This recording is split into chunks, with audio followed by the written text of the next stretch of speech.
नमस्कार, आप देख रहे हैं पीटीएन न्यूज और मैं हूं आपके साथ प्रभाकर पांडे।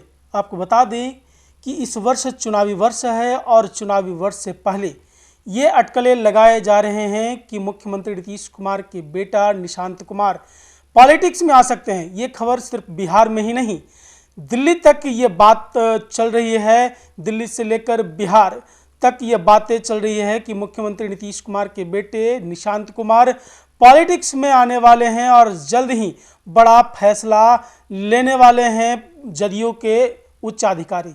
जी हां, इससे पहले आपको बता दें कि मुख्यमंत्री नीतीश कुमार कई ऐसे पॉलिटिशियन पे हमेशा पलटवार करते नजर आए और बयान देते नजर आए हैं परिवारवाद को लेकर राजद को भी कई बार घेरते नजर आए हैं मुख्यमंत्री नीतीश कुमार। और अभी तक मुख्यमंत्री नीतीश कुमार एक बार भी ये बयान नहीं दिया है कि मैं अपने बेटे को पॉलिटिक्स में लाने वाला हूं। लेकिन ये खबर सामने आ रही है कि मुख्यमंत्री के बेटे निशांत कुमार जल्द पॉलिटिक्स में आ सकते हैं और होली से पहले बड़ा खेल हो सकता है। और ये खबर बिहार से लेकर दिल्ली तक, केंद्र तक ये बात पहुंच गई है। जी हां, केंद्रीय मंत्री रामदास अठावले ने भी ये बयान दे दिया है और कहा है कि यदि पॉलिटिक्स में निशांत कुमार आते हैं तो अच्छी बात है। मुख्यमंत्री नीतीश कुमार के बेटे हैं निशांत कुमार और जिस तरह से बिहार के विकास को आगे बढ़ाया है और बिहार में विकास किया है मुख्यमंत्री नीतीश कुमार, तो क्यों नहीं निशांत कुमार भी पॉलिटिक्स में आते हैं तो जरूर उनका स्वागत किया जाएगा। इस तरह की बातें कहते नजर आए और क्या कुछ कहा है रामदास अठावले ने। छोड़े जाते हैं आपको उनकी बातों के साथ।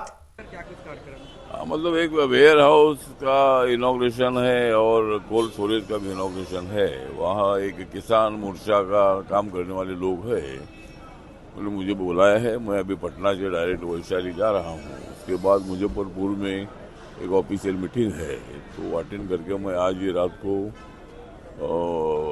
दिल्ली जाने वाला हूँ। उसके लिए आज मैं इधर पे बिहार आया हूँ। दिल्ली में विधानसभा का चुनाव है सर, कहाँ देखते हैं बीजेपी को? दिल्ली में विधानसभा का चुनाव है। मुझे लगता है कि दिल्ली का विधानसभा का चुनाव बीजेपी जीतेगी, क्योंकि केजरीवाल जी ने मतलब दिल्ली का काफ़ी नुकसान किया है। दिल्ली वालों को दिए हुए आश्वासन को पूरा नहीं किया है। इसीलिए दिल्ली की जनता चाहती है कि माननीय नरेंद्र मोदी जी के नेतृत्व में मतलब सरकार आनी चाहिए। इसी तरह का प्रयत्न हमारा है और इसीलिए वहाँ अरविंद केजरीवाल की हार हो जाएगी और वहाँ बीजेपी की सरकार आएगी। राहुल गांधी संविधान लेकर चल रहे हैं, बिहार भी आए थे, बीपीएससी अभ्यर्थियों से भी मिले, क्या कहेंगे? संविधान सुरक्षा उनका कार्यक्रम था पटना में। किसका? क्या बोले राहुल गांधी? राहुल गांधी कह रहे हैं कि संविधान खतरे में है, खुद हाथ में संविधान लेकर। मुझे लगता है कि राहुल गांधी कहते हैं कि संविधान खतरे में है, लेकिन पूरे देश जानता है कि भारत का संविधान खतरे में बिल्कुल नहीं है। तो मतलब राहुल गांधी खतरे में है और कांग्रेस पार्टी और अपोजिशन खतरे में है। तो इसीलिए बाबा साहब का संविधान कभी खतरे में नहीं आ सकता है। बाबा साहब अम्बेडकर जी ने देश के लिए बहुत बड़ा काम किया है, लेकिन उसके बावजूद भी मतलब अमृतसर में जो भी घटना घटी है ये बहुत बड़ी निंदनीय है, बहुत बड़ी गंभीर है। स्टैचू पर जाकर बाबा साहब अम्बेडकर जी के स्टैचू को तोड़ने का प्रयत्न हुआ है, ये बहुत बड़ी गंभीर बात है। और वहाँ की जो पंजाब की सरकार है, आम आदमी पार्टी की सरकार है, वो वहाँ अनदेखी कर रही है। तो मुझे लगता है कि जिन आदमी ने इसी तरह का कृत्य किया है उसको फांसी की सजा मिलनी चाहिए। और भगवंत मान जो वहाँ के मुख्यमंत्री है उन्होंने इस्तीफा देना चाहिए, क्योंकि अपने राज्य में बाबा साहब अम्बेडकर जी का इतना अपमान होना ये अच्छी बात नहीं है। तो ये भगवंत मान जी ने रिजाइन देना चाहिए, ऐसा मुझे लगता है। सर, कयास लगाया जा रहा है कि मुख्यमंत्री नीतीश कुमार के बेटे निशांत कुमार जो है राजनीति में एंट्री ले सकते हैं। क्या नाम उनका? निशांत कुमार। मुख्यमंत्री नीतीश कुमार आप तो मुख्यमंत्री जी के जो लड़के निशांत कुमार जी है, जो मतलब हमारे नीतीश कुमार जी के बेटे हैं, तो वो अगर राजनीति में आते तो उनका स्वागत है। क्योंकि अभी माननीय नीतीश कुमार जी तो मतलब हमारे एक्टिव मुख्यमंत्री, उनका बहुत अच्छा काम चल रहा है और वो हमारी इंडिया के साथ है, और इसीलिए उनका लड़का अगर राजनीति में आता है तो उनका हम स्वागत करते हैं। दिल्ली विधानसभा चुनाव के बाद बिहार में भी विधानसभा का चुनाव होने हैं। हाँ, तो बिहार में विधानसभा का चुनाव है। बिहार में तो हमारी एनडीए है, ये जीतेगी। यहाँ बीजेपी और नीतीश कुमार जी की जो पार्टी जेडीयू है वो भी उसमें साथ रहेगी, और मेरी पार्टी भी उनको साथ देगी। और यहाँ भी मतलब बिहार में हमारी सरकार आएगी, एनडीए की सरकार आएगी। खड़गे ने एक प्रोग्राम के दौरान कहा है कि अगर मोदी शाह डुबकी लगा रहे हैं कुंभ में तो उन जो है पाप उनके धुलेंगे नहीं, उससे गरीबी नहीं जाएगी, वो लोगों के बददुआ से वो लोग जहन्नुम में जाएंगे। सर कैसे देखते हैं इसको? सर मुझे लगता है कि जहन्नुम में जाएंगे, कौन जाएंगे? लोकसभा के चुनाव में जहन्नुम में मतलब उनको नरेंद्र मोदी जी ने, अमित शाह ने भेजा है, और मुझे लगता है कि इसी तरह का टिप्पणी करना ठीक नहीं है। मतलब बाबा साहब अम्बेडकर जी का संविधान सभी को न्याय देने की बात करता है, सभी धर्म का आदर करता है, और 144 के वर्ष के बाद एक बड़ा मतलब महाकुंभ आया है। तो मतलब एक परंपरा है, मतलब कुंभ में मतलब नदी में डुबकी मारने का या मारने का मतलब एक परंपरा है। तो उसके मुताबिक मुझे लगता है कि वहाँ जो भी मतलब मल्लिकार्जुन खड़गे ने बयान दिया है बहुत बड़ा निषेधार्थ है, और ये मतलब हिंदू धर्म का बहुत बड़ा अपमान है, और ऐसा अपमान करना मतलब उनको ठीक नहीं, अपमान करना ठीक नहीं है। और मल्लिकार्जुन खड़गे जी के बयान का हम धिक्कार करते हैं, और इसी तरह का बयान उन्हें नहीं देना चाहिए, ऐसा मुझे लगता है। राहुल गांधी भी संविधान को लेकर के हर जगह दिखा रहे हैं। उन्होंने भी कल उस प्रोग्राम के दौरान कहा है कि अगर ये लोग चाहते हैं कि संविधान खत्म कर दें ताकि आज़ादी से पहले जो गुलामी वाली हालत थी वैसी हो जाए। सर कैसे देखते हैं?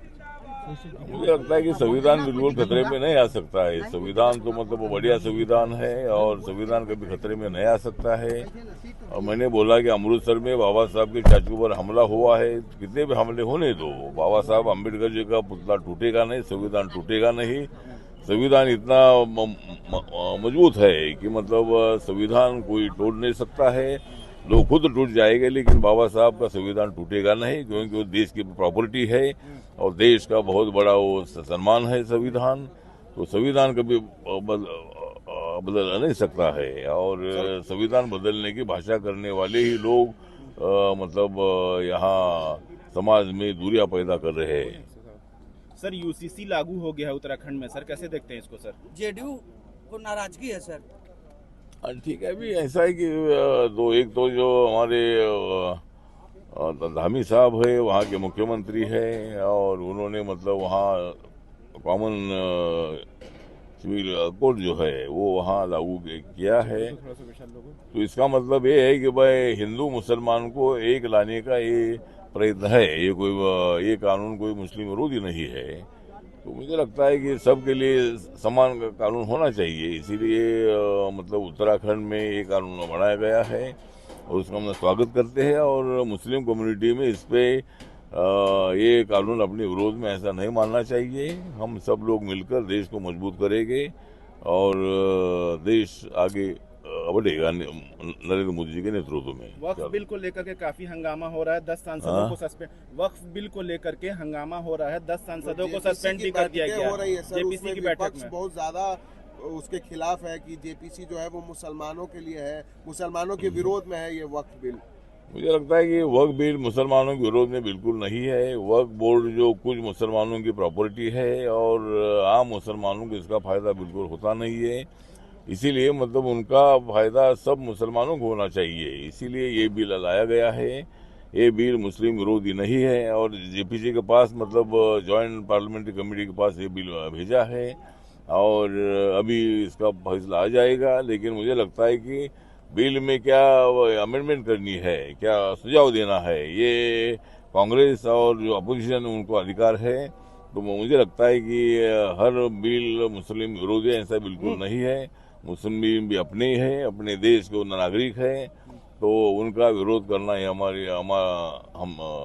हमारी भूमिका बिल्कुल नहीं है। लेकिन वक्फ बोर्ड ये कुछ लोगों की प्रॉपर्टी होने से ये बिल लाया है। वन नेशन वन इलेक्शन पे क्या कहिएगा sir? One nation one election की काफ़ी आवश्यकता है, क्योंकि 26 जनवरी 1950 को जब संविधान लागू हुआ था और पहला इलेक्शन